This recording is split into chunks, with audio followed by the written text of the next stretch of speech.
Salamat po, kuya. Oo. So ano? Anong gusto mong sabihin? Siyempre, bago tayo magpaalam, Romel? Shane. Unang-una po, salamat po at naisip niyo pong pumunta dito. Kahit papaano po, kahit minsan lang. Maraming salamat po at kahit papaano nakakatanggap kami ng malaki-laking tulong na nagmumula po sa inyo. Kahit mahirap po kami. Ganun lang po. Hindi naman yun, Siyempre, kahit sino, wala naman tayong bias dito sa ating, lahat kayo ay mahalaga sa ating, sa akin. At, yan, pasensya na rin kasi medyo natatagalan minsan ang pagtulong, medyo naabot minsan buwan, minsan mas matagal pa. Pero hindi tayo makakalimot,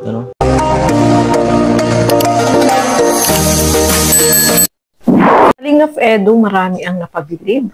So, alamin natin bakit nga ba mga kalingap. Pero bago natin simulan yan, huwag niyo kakalimutan mag-subscribe. Bali Santos Matubang, Kalingap Rob at Edna Vlogs at supportahan po natin Kalingap Edu. At ang inyong lingkod, Gandang Emmy. Sa mga hindi pa po nakapag-subscribe, please subscribe and please hit the notification bell para lagi po kayong updated sa aking mga ina-upload na mga reaction video. So, eto alamin natin. Bakit nga ba nakakabilib itong si Kalingap Edu? Tara, panoorin po natin ang video na ito. Yes. So, ayan. Anong year mo na? Anong year? 7 po. Grade 7 ka na. Kumusta pag... Ano kaya? Huwag mo naman pagkita yung malaki. Oo, namalit na ako. Ano ka ba? Ay! Tinatap. Aray ko. Saro na. Ano yung tatanong ko tayo?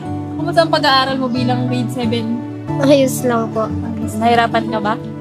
Ah, okay na. Kasi kung nahirapan ka dyan si Ate Shira dyan si Ate Tinay, kaya nila ikaw, turuan. Teacher yan eh. Hoy daw si Tinay. Kami dito. Okay lang kayo dito.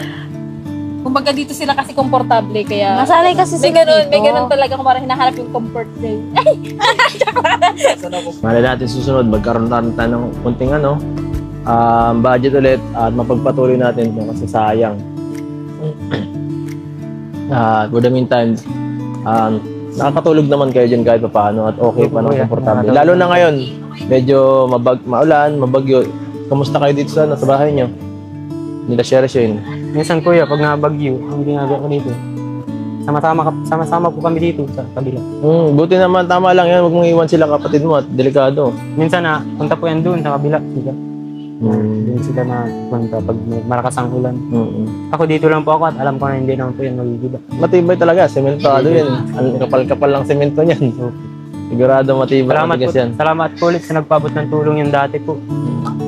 Hanggang ngayon po, hindi ko malilimutan kung sino po nagbigay ng tulong yun sa amin. At kamusta yung pag-aaral mo? Siyempre, ngayon, ginagawa mo lang sideline yung pagpasok sa akin kada Sabado-Linggo. Yun po, inaayos ko naman po pag-aaral ko.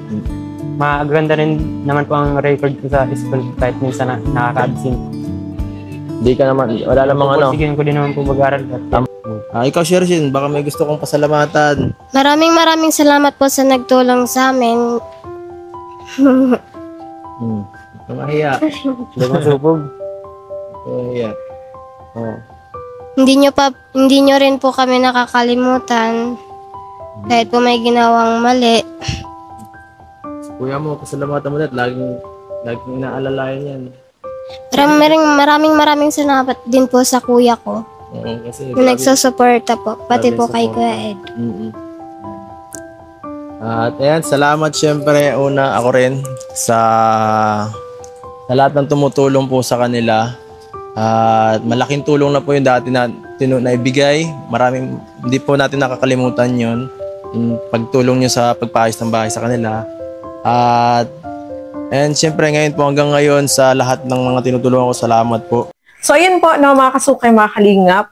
Grabe, si Kalingap Edu. Muling binalikan itong sila Romel at ang kanyang kapatid na si Shane, mga kalingap. So, marami nga, syempre, yung napabilib dito kay Kalingap Edu in spite dun sa mga nangyari, di ba? Alam natin yung mga nangyari, pero nakakatuwa yung sinabi niya, mag-move on na tayo. Kalimutan na yung dati. Huwag na nating balikan pa, Ayan po, muling binisita ni Kalingap Edu itong magkapatid. Alam natin si Romel is pa-extra dito kay Kalingap Edu. At pumapasok po siya sa school, no? So kapag walang pasok, sumasama siya kay Kalingap Edu. So yun nga, kasama niyang pumunta dyan, yung kanyang mga beneficiaries, si Early, si Jeneline, si Tinay. No, ang saya-saya ng banding nila, no, mga Kalingap. At nakakatuwa naman po, no, at sinasama ni Kalingap Edu itong mga kanyang mga beneficiary, yung mga scholar na kanyang tinutulungan para naman nalalaman nila kung ano ba yung mga ginagawa. Lalo na ganyan, pag punta dun sa mga tinutulungan, syempre may mga malalayo dyan, maglalakad ka ng malayo. Yung pagpunta doon kila Romel ay nakakatakot, no?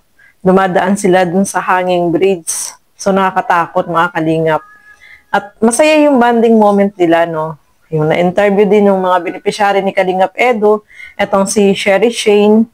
At ang nakakatuwa dito, mga Kalingap, si Kalingap Edu, kahit na kasama niya itong si Romel, is pinupuntahan pa rin niya sa bahay, binibisita niya. Siyempre, binibigyan niya ng grocery, at siyempre may kaunting pera na binibigay. So, malaking tulong po yun para dito kila Romel. Kahit na ganun yung nangyari dati na mga hindi magagandang nangyari noon, pero yun nga, sinabi ni Kalingap Edu dyan na wag nang balikan yung dati. Move on na, kalimutan na yun. Ano na tayo dito sa hinaharap, no? Yun na nakakatuwa kay Kalingap Edu kasi hindi siya nagtatanim ng sama ng loob. Hindi siya nagtanim ng sama ng loob kahit na ganun yung nangyari. At nakakabilib siya kasi tuloy-tuloy yung kanyang pagtulong dito sa kila Romel sa magkapatid.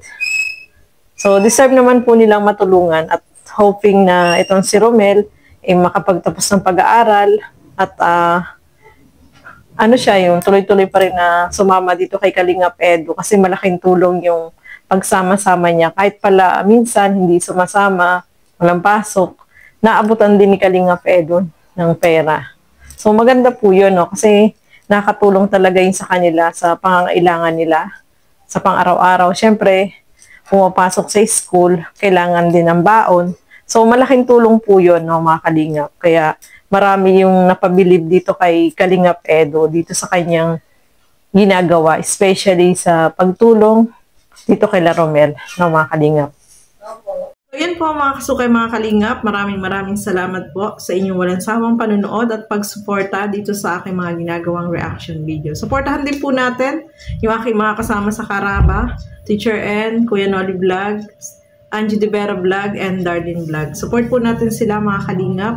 So hanggang dito na lamang po muna. Thank you so much and God bless po sa atin lahat. Bye-bye!